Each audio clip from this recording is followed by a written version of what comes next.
ଜାଳିଦେଲେ ମୋ କାର।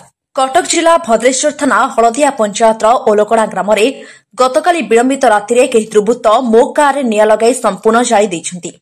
କିଏ କେଉଁ କାରଣରୁ ନିଆଁ ଲଗାଇଲା ତାହା ସ୍ପଷ୍ଟ। ସୂଚନା ଥାଉକି ରାଉରକେଲା ଅଞ୍ଚଳର ଚନ୍ଦ୍ରଶେଖର ସାହୁ ତାଙ୍କ ନିଜ ମଳାଶ୍ୱରଙ୍କ ଗାଁରେ ଏକ ନୂତନ ପକ୍କାଘର ନିର୍ମାଣ କରୁଥିଲେ। ଏଥିପାଇଁ ଘରକାମ ଦେଖାରୁଖା ପାଇଁ ନିୟମିତ ଯାଞ୍ଚ କରନ୍ତି ନିଜ କାର ସାହାଯ୍ୟରେ। ଗତକାଲି ରାତିରେ କେହି ଦୁର୍ବୃତ୍ତ କାରରେ ନିଆଁ ଲଗାଇ ଜାଳି ଦେଇଥିବା ଜଣାପଡ଼ିଛି।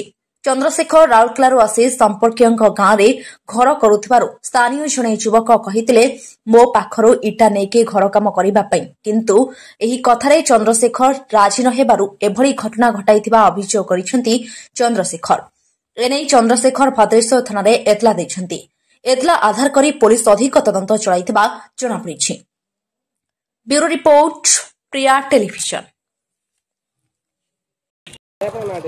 मो ना चंद्रशेखर साहू, मु राउरकेला निवासी कटक जिला सहित ओलका गाँव में घर बनवाई आसी मोर बाहर थिबा कारटी को कौन अजना दुर्बृत्त निआं लगे जाली देइचंती एवं मु खोली मोर नलकूपटी को संपूर्ण रूपे भांगिकी ओपाड़ी देइचंती।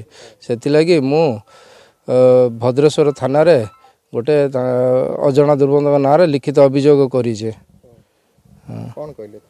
थाना वाला आश्वासन देइचंती कि आमे दुर्बृत्त को धरिबु। मोर कौन मु नुआ थी मोर क्या सहित ये कौन पूर्व शत्रुता नहीं। से मोर पड़ोशी जनक उपर मोर सन्देह थिला, मते तारी उपर सन्देह अच्छी तारी ना रे मु लेखिकी देइची। पुलिस तदंत कले जना पड़िबो किए दोषी किए निर्दोषी जना पड़। मु अनुरोध करी मो गाड़ी टिकी जे जड़ाई ताकू धरतु आउ न्याय दियंतु मते।